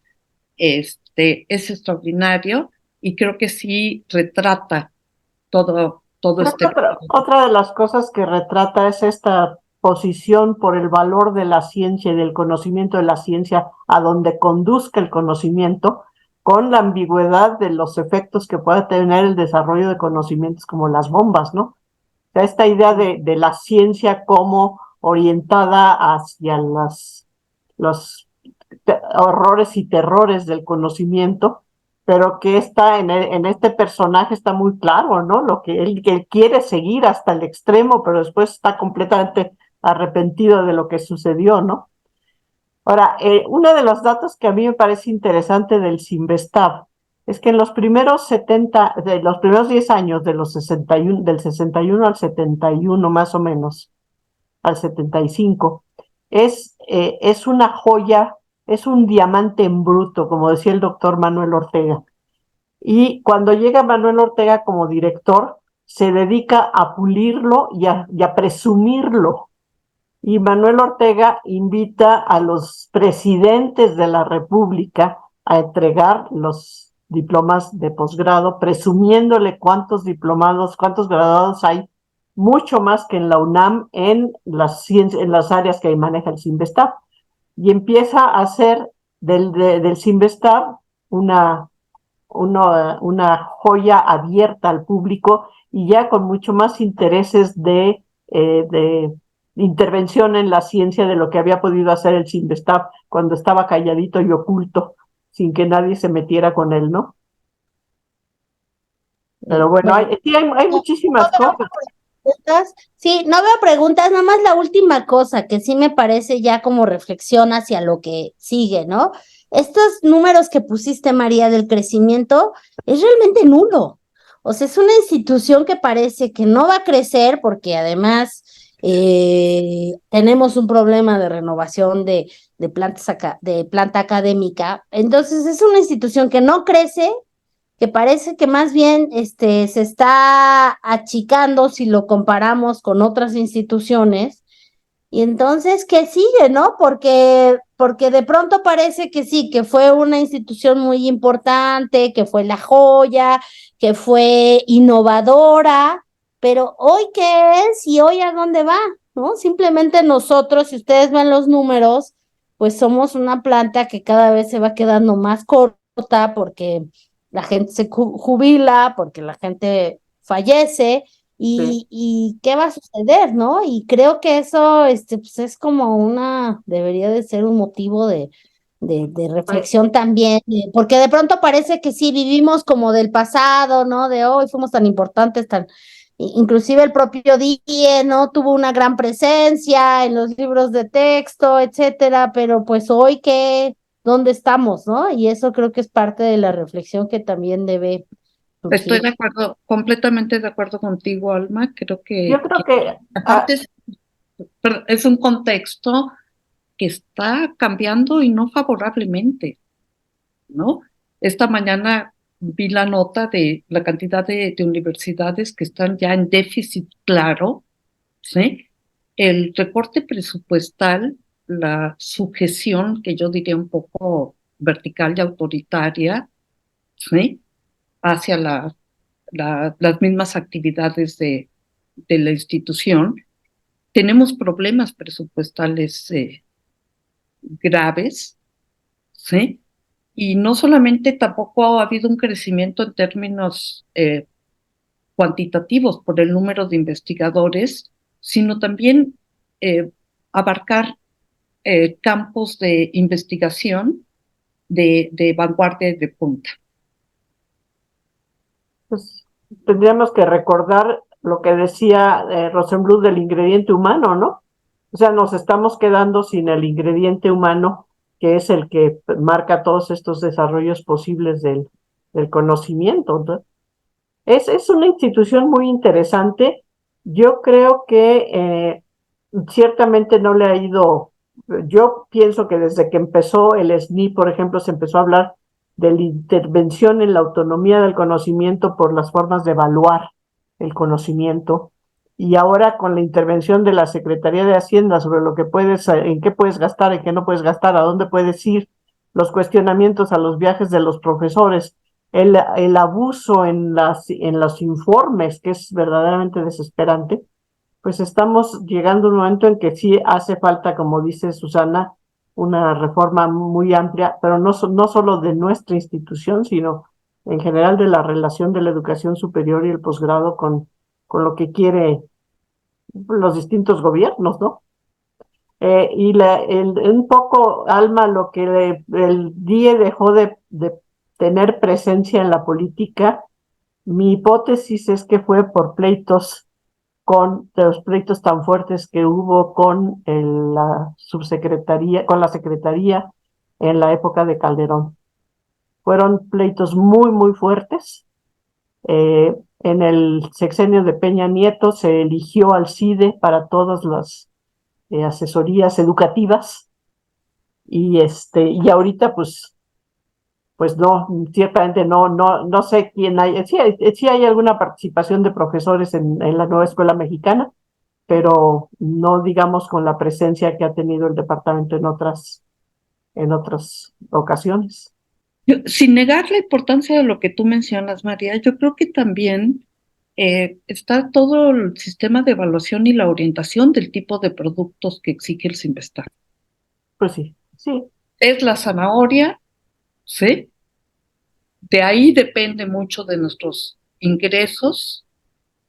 Nos orientamos hacia la producción y publicación de artículos en revistas de carácter internacional, y al no haber reconocimiento de otro tipo de productos y de proyectos y de vínculos y relaciones, también influye. Yo creo que es un factor importante. Si hubiéramos tenido más tiempo, Susana, hubiéramos podido dedicarle 2 horas o 3 o 2 días a la COPEI, ¿verdad? Sí, a lo que ha sido el esfuerzo del departamento, las cartas que tenemos Susana y yo claramente redactadas, firmadas y entregadas, que nunca tuvieron respuesta de parte de la dirección, para reconocer. Ahora, una de las cosas que creo que sí es importante que decía Eugenia, somos parte del Sinvestar, y cuando a mí me tocó la primera participación en la COPEI, como jefe de departamento, los otros departamentos decían no, que los evalúen los externos.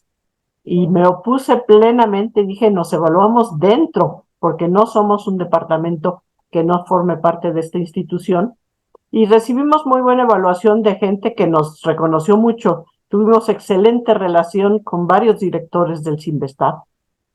De hecho, no sé, casi la mitad de los directores del Sinvestar vieron en el departamento su entrada a la Secretaría de Educación Pública, nos apoyaron enormemente, y sí somos parte del Sinvestar, pero sí seguimos siendo un grupo que no tiene el reconocimiento de lo que es la esencia de su trabajo, ¿no? Sí, de los artículos, claro. Y sí, no fue malo que nos pidieran el doctorado y no fue malo que nos pidieran artículos en revistas científicas de prestigio internacional. Interesante. Alguien quiere, por ahí hay una mano, pero no sé si sea no es mi mano. Es No, mi mano. ¿Nadie tiene preguntas? En realidad alguien me preguntó si lo grabamos, si se va a subir, sí, pero no sé si alguien tenga alguna duda, un comentario. Pues no sé, Es yo ahora. quisiera participar, Raúl. Sí, adelante, Raúl. Aunque creo que ya me doy algunas pistas para la duda que me surgió. No, pero esta cuestión del carácter u objetivo pedagógico que tenía el decreto, ¿no? De 1961, y que por ahí la doctora Susana mencionaba que se ha ido perdiendo, pero supongo que tiene que ver con todos estos mecanismos, ¿no? De la universidad moderna, con artículos y todo esto con lo cual los evalúan, y que por lo tanto ha relegado el papel de la docencia, ¿no? Pero ¿de qué manera, de manera más particular, esto ha afectado, ¿no? Al DIE? Bueno, eso sería como la duda. Yo creo que la docencia sigue siendo fundamental. Es el primer objetivo planteado en el decreto. No es el primero, no es la investigación, sino la formación de investigadores.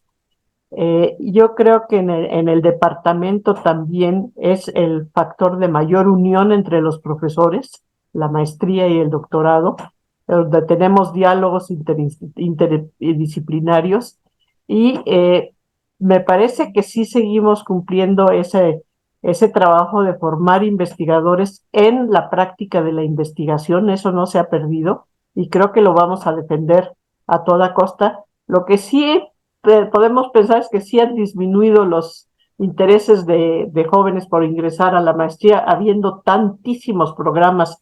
Creo que hay alrededor de 500 programas de posgrado en educación y siguen creciendo. Entonces, sí hay menos alumnos, pero me parece que en el grupo de profesores sigue siendo prioritaria y además no solo prioritaria, sino el factor de mayor unión, el factor de mayor diálogo entre los profesores. No sé, Alma, tú eres la coordinadora.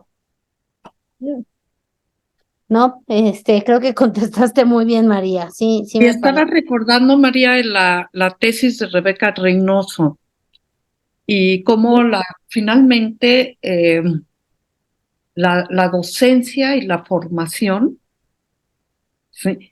Es el vínculo académico esencial en el interior del CIMBESTAB. Y ahí hay que reconocer también esta lucidez de Rosenbluth al delegar todas las decisiones académicas en los colegios de profesores.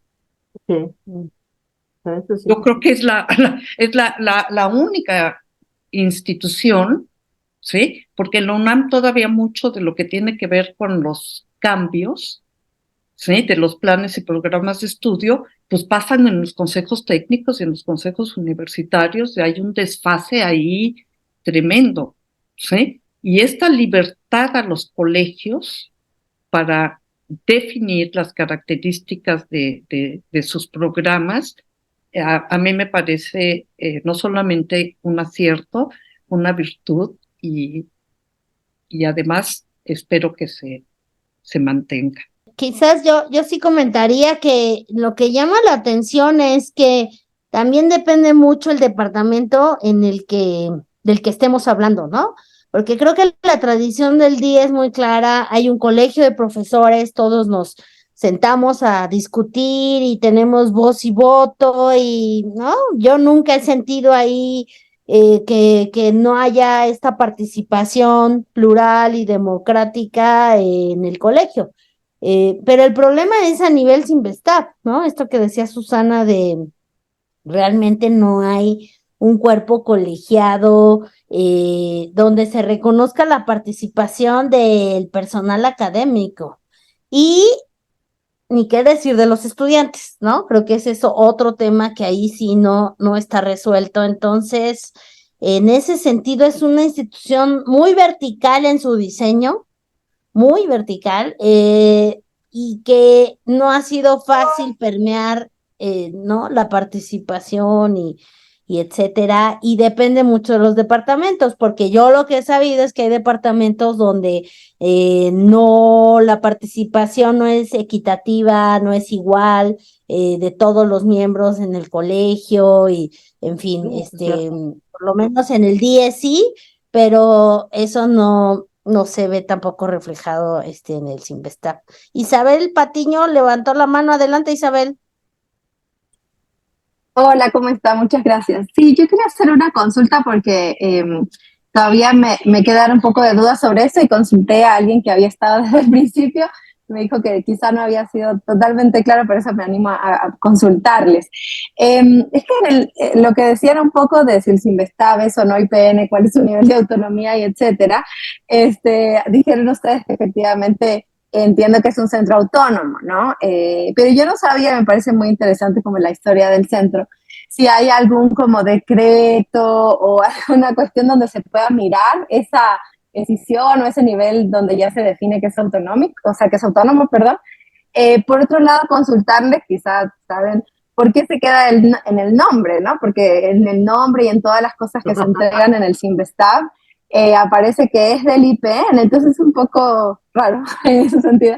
Y en esta misma onda de pregunta, al ser autónomo significa que depende directamente de los fondos de quién, del IPN o de lo que entrega alguna gente que dice que es del gobierno en general, entonces realmente todavía me queda la duda. Si me pueden dar alguna pista, está interesante para comprender. Gracias. Nada más, en efecto, es un verdadero problema, ¿sí? Llevamos el apellido, llevamos la marca de origen, como explicamos, es un proyecto que surge dentro del IPN como escuela de posgraduados, no es autónomo y eso es muy importante. El estatuto jurídico es organismo público descentralizado, ¿sí? forma parte de la Administración Pública Federal, está concentrada en la Secretaría de Educación Pública, particularmente en la SEP. Tiene un estatuto jurídico propio, ¿sí? Pero no es autónomo. No es dependiente del IPN desde su nacimiento, desde el segundo decreto, su renacimiento, ¿sí?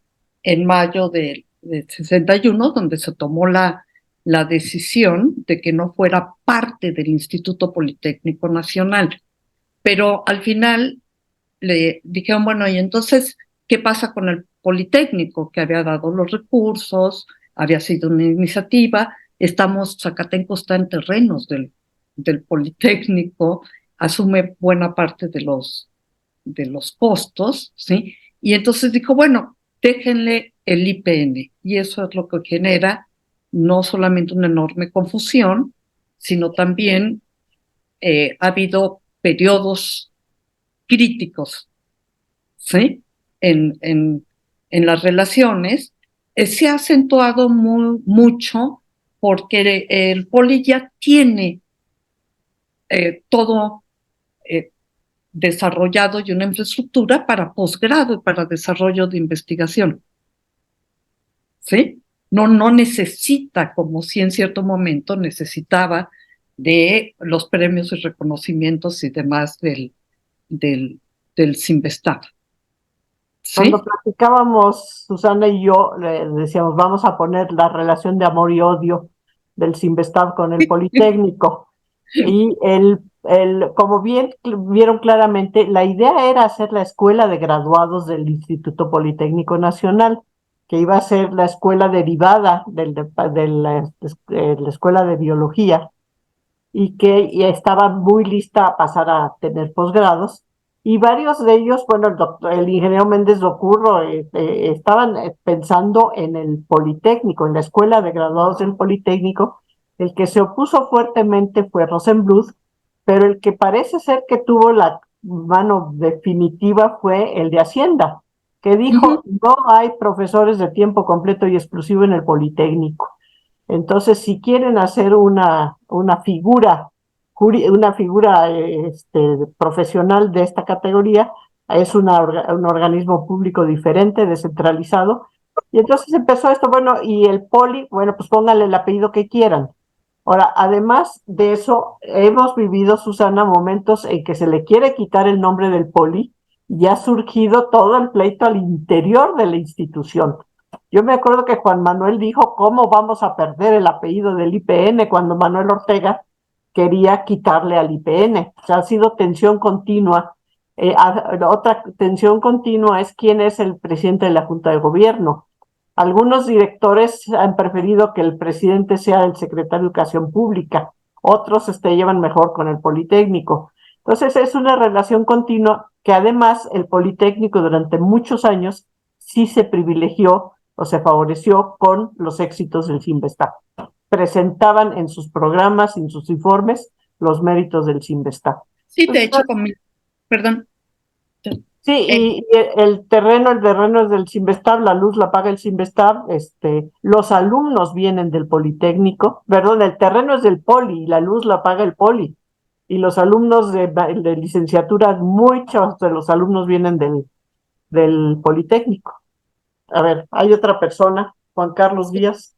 No, nada más iba a decir una cosa, espérame tantito, Juan Carlos. No sé si te quedó claro, Isabel, pero si no te quedó claro es que a nosotros tampoco nos queda del todo claro. Te queda muy claro.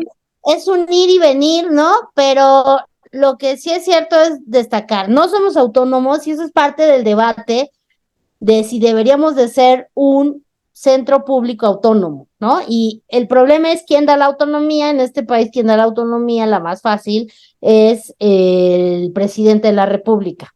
Entonces, es una vía complicada, etcétera, pero bueno, está todo este tema. Yo siempre digo que mi jefe o jefa directa es la persona titular de la Secretaría de Educación Pública, ¿no? Para que se entienda un poco dónde estamos parados y un poco. A ver, pero lo que sí hay es una autonomía académica muy, muy fuerte. porque nadie le cuestiona al Cinvestav el conocimiento, el nivel de conocimiento. O sea, hay autonomía en los contenidos de los planes de estudio, hay autonomía en los requisitos para otorgar los grados, hay autonomía en los proyectos de investigación, y lo que no hay es una autonomía en términos ni de gobierno ni de presupuesto, que por ahí, por donde nos agarran también por el presupuesto, ¿no? Perdón. No, muy importante la aclaración, María. Juan, Muchas gracias, doctora María, doctora Susana, por la presentación. Mi duda está referida a una diapositiva que se llamaba Desarrollo del DIE, donde se habla de las casas del DIE. Hay una, bueno, en general, pues, mi duda es cómo fue el desarrollo de la investigación en ese momento cuando no había un espacio, digamos, consolidado como ahora en la Unidad Sur. Y en especial me refiero a la Casa Lombardo Toledano. Estaba en la casa, lo que actual es la Casa Lombardo Toledano, que también era el Instituto Lombardo Toledano, que prácticamente no existe. ¿O a qué se refería con esto de Casa Chica? ¿O cómo era eso? Tengo esa duda. Era la calle Lombardo Toledano, que se llama así, porque ahí estuvo la casa de Lombardo Toledano, en la cual está justo el archivo y el centro de estudios. Pero deja contarte más historias. Muy pequeña. Historias de las casas, Juan. Juan Manuel Gutiérrez Vázquez, que era muy independiente, decidió que no había lugar en Zacatenco. Estuvieron ellos, yo no entré en ese momento. Y resulta que nada menos que Adriana del Piano descubrió una fabulosa casa a 2 cuadras de su casa, que era de José María Velasco, y la propuso. Y entonces esa casa, que era la casa de Ruiz Cortines, ahí vivía el presidente Ruiz Cortines, tenía un terreno enorme, tenía un pequeño kiosco donde jugaba dominó Ruiz Cortines, que todavía quedó como parte de nuestra casa.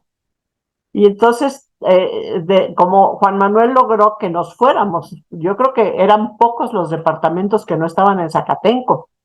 El DIE era uno de ellos, matemática educativa también, porque no había lugar en Zacatenco. Y entonces tuvimos esa casa durante, pues, más o menos, hasta Elsie Rockwell fue la que consiguió hasta el 1988, que Elsie consiguió que le diera la secretaría la casa de San Borja, pero igual no cabíamos.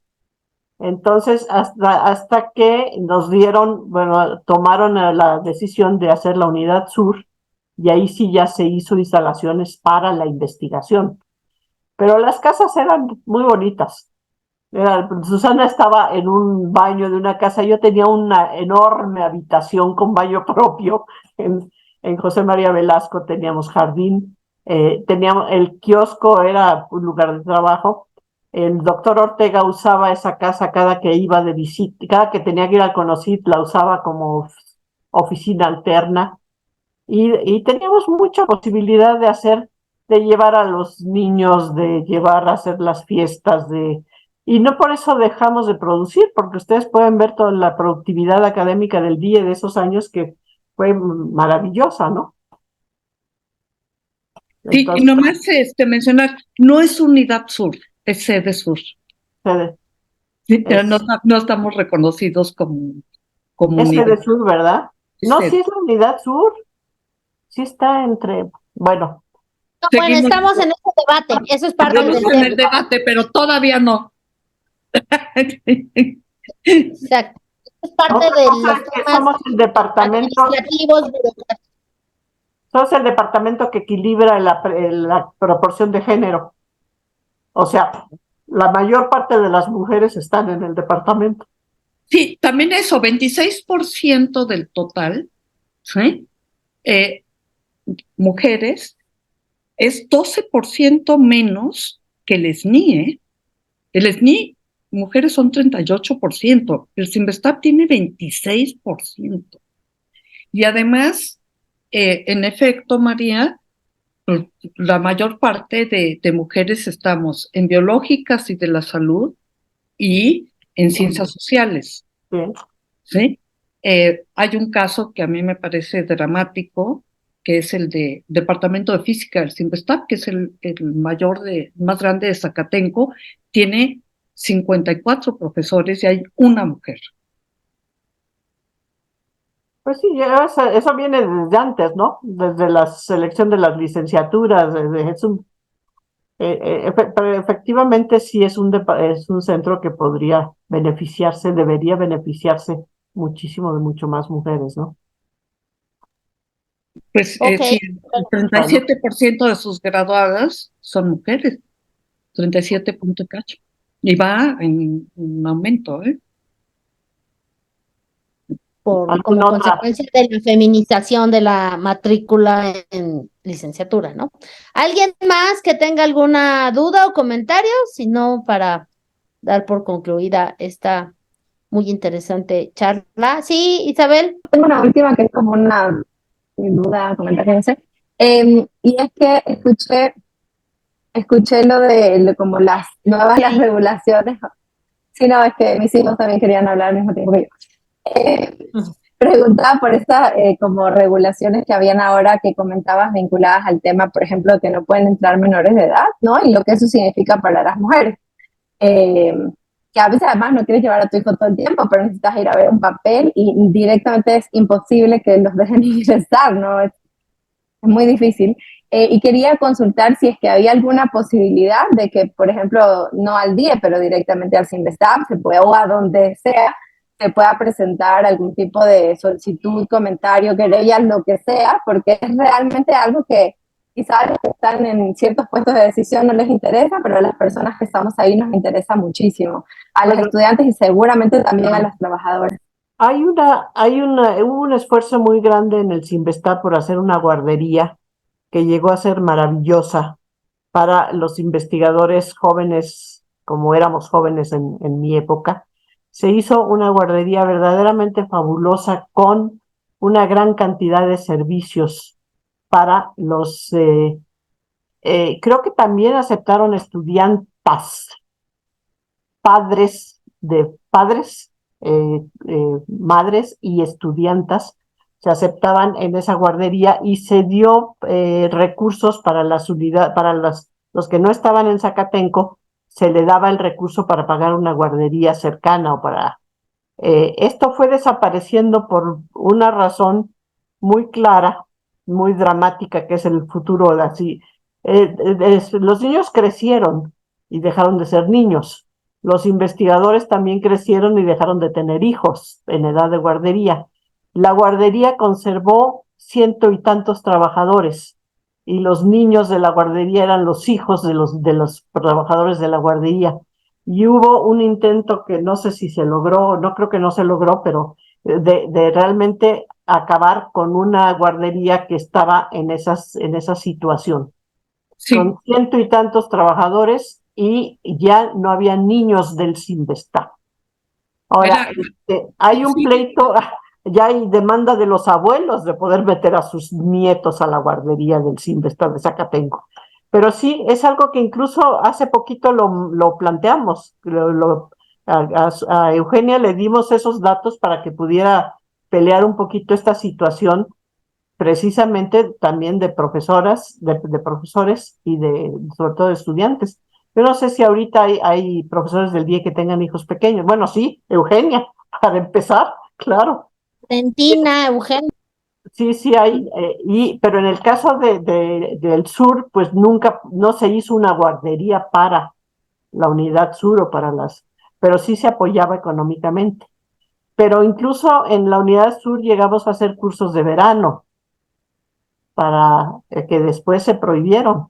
Se prohibieron por problemas de seguridad, por problemas de que el DIE no puede hacer, el Cinvestav no puede hacerse cargo de accidentes que pasen, es peligroso para los niños estar en las zonas en fin, hay muchas consideraciones, pero sí, efectivamente, pues en José María Velasco hasta teníamos una persona que les contaba historias de terror a los niños que iban. Mis hijas se acuerdan de las historias de terror que les contaba una de las secretarias que a veces los cuidaba, ¿no? En fin, sí, es, es difícil esa parte, pero sí es uno de los derechos que está garantizado por la ley, ¿no? Por la Ley Federal del Trabajo, debería de poderse pelear. Sí, creo que hace falta mucho por hacer, no solamente en ingreso de los niños y atención en las instalaciones o apoyo para guarderías, sino también en términos para las estudiantes y los investigadores, las y los, en este caso, en relación con los cuidados. Si no hay ninguna cláusula de la COPEI que considere los cuidados de dependientes para la productividad. Estamos muy por debajo del reglamento del SNI. El SNI sí lo considera. El SNI sí, y en el Sinvestab cada 2 años se te evalúa, ¿sí? Hayas creado, no creado, atendido, no atendido y demás. El otro punto es en relación con las y los estudiantes, que tampoco, ¿sí?, hay como un apoyo para atención y cuidados en relación con su desarrollo académico. Hay otra pregunta, y nada más insistirte, Isabel, sí hicimos de hecho toda una carta muy fuerte porque tenemos dos estudiantes de maestría que tienen hijos, y la verdad es que se complicaba muchísimo que no pudieran asistir a clases en algún momento, como hoy, que es viernes de consejo técnico, y si hubiera clases, pues ¿dónde dejan a los niños y a las niñas, no? Entonces, han sido muy inflexibles, pero no es algo que nosotros no hemos intentado, concientizar, ¿no? A las autoridades de decir, esta política es absurda, implementada así, ¿no? Tan general. Pero bueno, Sacil. Sí, hola, buenas tardes a todos, a los que todavía no he tenido el gusto de conocer. Yo soy Sacil Favaruk y bueno, estoy feliz de haber tenido la oportunidad de participar este día en esta presentación. Yo estudié en la Universidad Veracruzana hace bastantitos años, chicos, y leía a María de Barrola, Susana Quintanilla, bueno. Entonces, el saber la historia, ¿no? De todo lo que estaba pasando en esos años, el origen, pues me da mucha satisfacción, ¿no? Me es un orgullo. A mí todas esas lecturas, pues me dieron un fundamento muy, muy fuerte, muy bueno. Y que, bueno, ahorita yo estoy haciendo el postdoctorado en el Sinvestab con la doctora Alma. Y después de esa plática todavía estoy más orgullosa, más contenta, más presumida. Es un honor para mí estar en este centro de investigación. Yo invito a la comunidad de estudiantes que está aquí que aprovechen al máximo las oportunidades que les da el centro, porque son muy competitivas. Yo diría que están a la talla de cualquier universidad, ¿no? De las que se dicen de renombre en tema de investigación. Entonces, eso es lo que la reflexión que les quería compartir. Aprovechen estos años que van a estar aquí, aprovechen a sus profesores. No todos fíjense, ya he estado yo en varios lados, no todos los profesores a veces tienen la dedicación o el tiempo para el espacio para acompañar a sus estudiantes, ¿no? En área de investigación. Y yo he percibido, apenas tengo un mes aquí en el centro, yo he percibido una concentración muy fuerte, un interés muy fuerte en tema de investigación. Y pues bueno, eso es lo que quería decir. Muchas gracias y muchas felicidades. Buenas tardes. Gracias. Gracias, Sacil. Bueno, pues entonces creo que damos por terminada la plática. De verdad les agradezco muchísimo a Susana y a María que se dieron el tiempo de organizar toda esta información, de compartirnos sus experiencias, sus añoranzas, las historias, esta parte de los espacios, ¿no? Es bien interesante como muchos otros aspectos. Entonces, gracias a ambas, y como les digo, va a quedar grabada esta charla y la vamos a poder difundir más adelante en los canales de YouTube. Muchas gracias, María y Susana. No, pues fue un honor para nosotros. Nos divertimos muchísimo.